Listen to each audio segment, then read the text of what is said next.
Hi, welcome back to K V Kannada vlogs. Hi, ನನ್ನ ಹೆಸರು ಬಂದು ಶ್ರೀಧರ್ ಅಂತ. ಏನಪ್ಪ ಇವತ್ತು ಹೆಸರು ಹೇಳ್ತಿದ್ದಾನೆ ಲಾಗ್ಸಲ್ಲಿ ಅಂತ ಅಂದ್ಕೋಬೇಡಿ.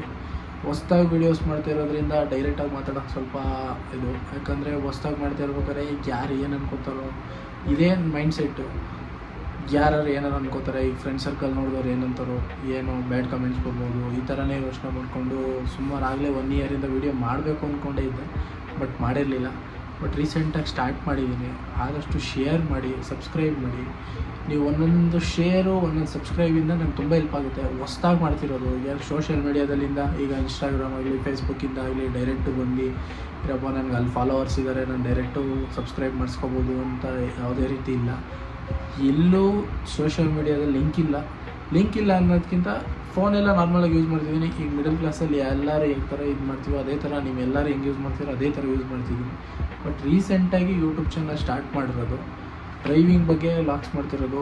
ಈ 15 ಡೇಸಿಂದ ಎಡಿಟಿಂಗು ಇವೆಲ್ಲ ನನಗೆ ಅಷ್ಟು ಕ್ಲಿಯರಿಟಿಯಾಗಿ ಮಾಡ್ತಾಯಿಲ್ಲ.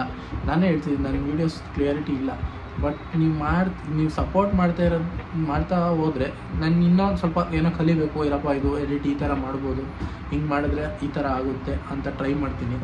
ಆದಷ್ಟು ನೀವು ಸಪೋರ್ಟ್ ಮಾಡಿ. ನೀವು ಒಂದೊಂದು ಲೈಕ್ಸು, ಒಂದೊಂದು ವ್ಯೂಸು ನೀವೊಬ್ಬರು ಶೇರ್ ಮಾಡಿದ್ರೆ ನಂಗೆ ತುಂಬ ಸಪೋರ್ಟ್ ಆಗುತ್ತೆ.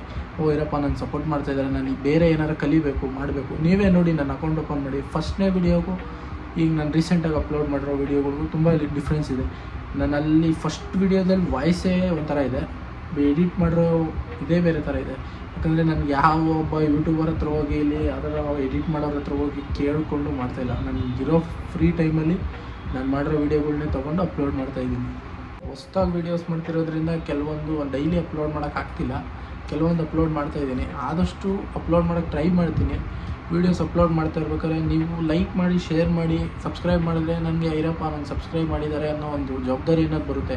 ಇರಪ್ಪ ನನ್ನೂ ಸಬ್ಸ್ಕ್ರೈಬ್ ಮಾಡ್ತಾರೆ, ನನಗೂ ಸ್ವಲ್ಪ ಜನ ಇಷ್ಟಪಡ್ತಾ ಇದ್ದಾರೆ, ಅವ್ರಿಗೋಸ್ಕರನಾರು ವೀಡಿಯೋ ಮಾಡೋಣ ಅಂತ ಇದಾಗುತ್ತೆ.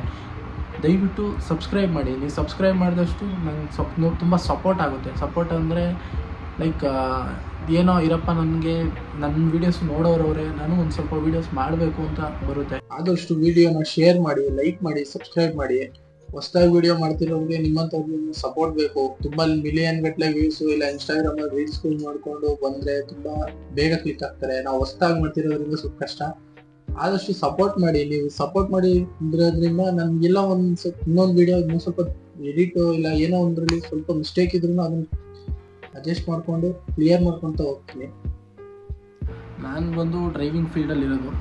ನಮ್ಮದು ಗಾಡಿಗಳಿದ್ದಾವೆ, ಗಾಡಿಗಳು ಓಡಿಸ್ಕೊಂಡು ಅದನ್ನೇ ವೀಡಿಯೋಸ್ ಮಾಡಿ ಅಪ್ಲೋಡ್ ಮಾಡ್ತಾಯಿದ್ದೀನಿ. ಡ್ರೈವಿಂಗ್ ಫೀಲ್ಡಲ್ಲಿ ವೀಡಿಯೋಸ್ ಮಾಡೋದು ಸ್ವಲ್ಪ ಕಷ್ಟನೇ, ಆದರೂ ತುಂಬ ಜನ ಮಾಡ್ತಿದ್ದಾರೆ. ಅದೇ ಥರ ನಾವು ಟ್ರೈ ಮಾಡೋಣ ಅಂತ ಮಾಡ್ತಾಯಿದ್ದೀನಿ. ಆದಷ್ಟು ಸಪೋರ್ಟ್ ಮಾಡಿ. ನೀವು ಒಂದೊಂದು ಸಪೋರ್ಟು ನಂಗೆ ತುಂಬ ಇಂಪಾರ್ಟೆಂಟು. ನಂಗೆ ಡೈಲಿ ವೀಡಿಯೋಸ್ ಅಪ್ಲೋಡ್ ಮಾಡ್ಕೊತ ಹೋದರೆ ಜನನೇ ಸಪೋರ್ಟ್ ಮಾಡ್ತಾಯಿಲ್ಲ ಅಂದರೆ ಸುಮ್ಮನೆ ಅಪ್ಲೋಡ್ ಮಾಡಿ ಏನು ಪ್ರಯೋಜನ ಇಲ್ಲ ಅನಿಸ್ಬಿಡುತ್ತೆ. ದಯವಿಟ್ಟು ಶೇರ್ ಮಾಡಿ, ಸಬ್ಸ್ಕ್ರೈಬ್ ಮಾಡಿ. ನೀವು ಒಂದೊಂದು ಸಬ್ಸ್ಕ್ರೈಬು ನಂಗೆ ತುಂಬ ಇಂಪಾರ್ಟೆಂಟು. ಏನಾದರೂ ವೀಡಿಯೋದಲ್ಲಿ ಚೇಂಜಸ್ ಬೇಕು ಅಂದರೆ ದಯವಿಟ್ಟು ಕಮೆಂಟ್ಸ್ ಮಾಡಿ, ಈ ಥರ ಮಾಡಿ ಅಂತ. ಯಾರಾದರೂ ಸಪೋರ್ಟ್ ಮಾಡೋಂಥವ್ರು ಹಿಂಗೆ ಮಾಡಿ ಅಂತ ಹೇಳಿದ್ರೆ ನನಗೆ ಹೌದಪ್ಪ ಇದು ನಾನು ತಪ್ಪು ಮಾಡ್ತಿದ್ದೀನಿ, ಚೇಂಜ್ ಮಾಡ್ಕೊಳ್ಳೋಣ ಅಂತ ಅನಿಸುತ್ತೆ. ಯಾರು ನನಗೇನು ಹೇಳಿಲ್ಲ, ನನಗೇನು ಕಮೆಂಟ್ ಮಾಡಿಲ್ಲ ಅಂತಂದಾಗ ನನಗೆ ಅನಿಸುತ್ತೆ ನಾನು ಮಾಡಿದ್ದೇ ಸರಿ ಅಂತ ಹೋಗ್ತಾ ಇರುತ್ತೆ. ದಯವಿಟ್ಟು ಏನೇ ಇದ್ರೂ ಕಮೆಂಟ್ ಮಾಡಿ, ಇನ್ಬಾಕ್ಸಲ್ಲಿ ಮೆಸೇಜ್ ಮಾಡಿ. ದಯವಿಟ್ಟು ಸಪೋರ್ಟ್ ಮಾಡಿ, ಶೇರ್ ಮಾಡಿ ಫ್ರೆಂಡ್ಸ್, ಆದಷ್ಟು ಶೇರ್ ಮಾಡಿ.